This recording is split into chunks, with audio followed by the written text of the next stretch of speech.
በር ከፍቶ ገባ። ከዛ ልጆች የተነሱ እንጸልይ ባለቤት የተነሽ ብሎ ሲል ጊዜ የለችም እንደዚያ አብራ ደርቃ ቀርታለች። አይሆንም አለምንም አለ። ተሸክሞት መኪና ውስጥ ይዟት ገባ። እያንቀለቀለ ነግቷል እኮ እያንቀለቀለ ኪዳነ ምሕረት ቤተክርስቲያን ጸበል ይዟት ገባ። ሬሳ ይዞ ገባ። አይሆንም አለ። ከዛ ቄሶቹ ተውተው ምንድነው ምን ሆናብህ ነው? አልሞተችም አለች እያለ በቃ አይሆንም አለ። የሚገርማችሁ ነገር ይቺ የታመመችው ሴት አሁን ሚስትየዋ ማለት ነው እዛ ሰፈራቸው ጎረቤታቸው ላይ ጸበልተኛ የሆነች ልጅ ነበረች። እግዚአብሔር መጥቶ ጎብኝቷቸው ኪዳነ ምሕረት መታላት ነበረ። አልሰማ ብለው ነው እንጂ ከቤት በመኪና ሲወጣ ባለቤትህ ታማለችና ይሄን የኪዳነ ምሕረትን ጸበል ሲስጥልኝ በእናትህ አንድ ቀን ከስታይቻት እንደው እመቤቴ ከፈወሰቻት እስቲ ብላ ነግራው ነበር። ያቺው ልጅ አየችው።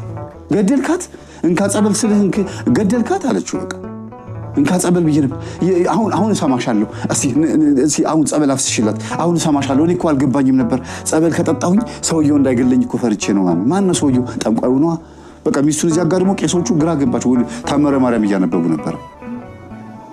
ከዛ በቃ አሳዘናቸው። ለግማሹ ያለቅሳል። በስላሴ ስም ማለት በአንድም በሌላ መንገድ እግዚአብሔር ያስተምራል ማለት ይሄ ነው። ከዛ አባ ግድ የለም ይህች ሴትዮ ቡዳን የዘጋት የቡዳ መንፈስ እኔ መምህር ተስፋዬ ሲያስተምር ሰምቼዋለሁ። ቄሱ ደግሞ እንዲህ አድርጎ ያወጣል። መምህር ተስፋዬ ሲያስተምር ሰምቼዋለሁ። ቡዳ የሚባለው መንፈስ ይገንዛል ግን አይገልም። የሞቱ መስሏቸው ይቀብሯቸዋል። ከዛ አፈር ውስጥ ነው የሚሞቱት። ወይም ደግሞ ለሊት ቡዳ መጥቶ አፈሩን ቆፍሮ መጥቶ ሬሳዎቻቸውን አውጥቶ እንትን ይላል እንጂ አይሞቱም፣ ቶሎ አይሞቱም እያለ ሲያስተምር ሰምቼዋለሁ። እና ገንዟት ነው የሚሆነው አባ ግዴሉት በመስቀሉት ጸበል በቃ ሞታለች። አስክሬን መጫወቻ አታርጉ በቃ እዛ ጋር አስተኛው ሲባል ጊዜ ልጅቷን ምንም ብላ በፍጹም አይሆንም። አጋንንቷ ላይ ያለው ልጅቷ ላይ ያለው አጋንንት ማለት ነው ያለ ይስቃል ያሽካካል ማለት ጸበልተኛ ነች ልጅቷ ራሱ። ወደ ልቧ ስትመለስ የታለች ትላለች ደግሞ እና ለካ አጋንንቱ መጥቶ ብድግ ብሎ የሚነሳው ላይ ያለው እሷ ተሰውራ ልጅቷ እንድትሞት ነው። ሚስትየዋ እንድትሞት ተፈልጎ ነው። አልሞተችማ ማለት ነው። በዛ ሰዓት ቡዳ ይገንዛል ታውቃላችሁ። ሞተ ተብሎ አንዳንድ ሰው ተነሳ ይባላል አይደል? ቡዳ ትንፋሽ ጸጥ ብሎ ልብ ምትል ጸጥ ያደርጋል። በውስጥ በኩል እኮ ህይወት እየሰራች ደም እየሰራ ነው። ግን ሞተ ይባላል አንዳንድ ሰው። በሳይንሱም እንዲያ ነገር አለ ይባላል። ከዛ እንደምንም ብላ ተድፋፍታ አምጥታ ጀሪካን የሰው ጀሪካን ምን ትፋርጋ አምጥታ ከፈተችውና እንዲያምጣ ሬሳው ላይ ተያያሏት። ብድግ አለች ልጅቷ ሚስትየዋ ብድግ አለች። አይሆንም ያሽ የሆነ ነገር የሚጎትታት ነው የምትመስለው። ጸበል ውስጥ ገብታ ተናዞ ጮሆ ሰው ቀውጥ ያደረገው ገባች። መንፈሱ ተናዞ ታሰረ።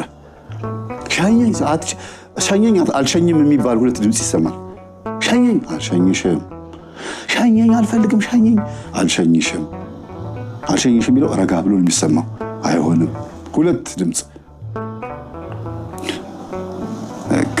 ባልየው ተመርክኮ ምን ይበል? ታምረ ማርያም ተነባ እስከምታልቅ ድረስ ተመርክኮ ፊት ለፊታቸውን ያለው ግን የለም ማለት የለም። ልጁ ሌላ ቦታ ነው ያለው። ምን ይታየህ ነበር ስለው መጽሐፍቶችን ስገልጥ ያለው ደብተሮችን ስገልጥ ያለው ሁሉ ነገር ከንቱ እንደሆነ ያለው የመነኩሴ ቆብ ደፍቼ ገናም ግብት ብዬ ስጸልይ ምናምን ያለው ሁሉ ነገር ይቅርብኝ ብዬ ምናምን እግዚአብሔር የሚሰራውን ነገር አይቼ ግርም ብሎኝ አንደች ምስኪን ልጅ የተናቀች ሰፈር ውስጥ እኮ ልጅቷ መንፈሱ እየጣላት ጥርሷ የፊት ጥርስ ሁለት ጥርሷ ወልቋል። እሷ ከብራት ምናምን አንዳንድ ጊዜ ኪዳነ ምሕረት ነች አሰረችኝ ምናምን ያለ በየሰፈሩ ይለፈልፋል አጋንንቱ ላይ ያለው። ልጅቷ ግን ራሷ ስትሆን ደግሞ ቆራቢ ናት፣ ትሁት ናት ምናምን መታ ትቆርባለች። ሚጣዬ ደህና ነሽ ሚሚዬ ይሏታል። ሚሚ ነው ስሙ። ደህና ነኝ ማማ ደህና ነዎት? አይቆርቡም። ተው ግን እርሶ መምህር ተስፋዬ ቆረቡ ብሏል። ልብስ ላምጣልዎት ምናምን ትላለች። እንደ በሽተኛ ነው የምትቆጠረው።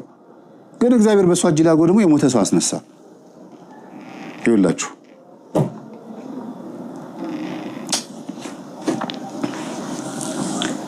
እኛ እንኳን ያልሰራነውን ነገር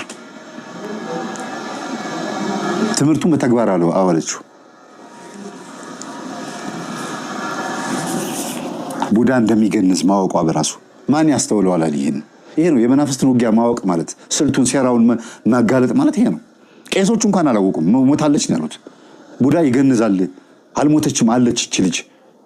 ከሞት አስነሳዋትም አላለችም። አልሞተችም ነበረ ራሷ ኪዳነ ምሕረት ያስነሳቻት ነው የምትለው። አሁን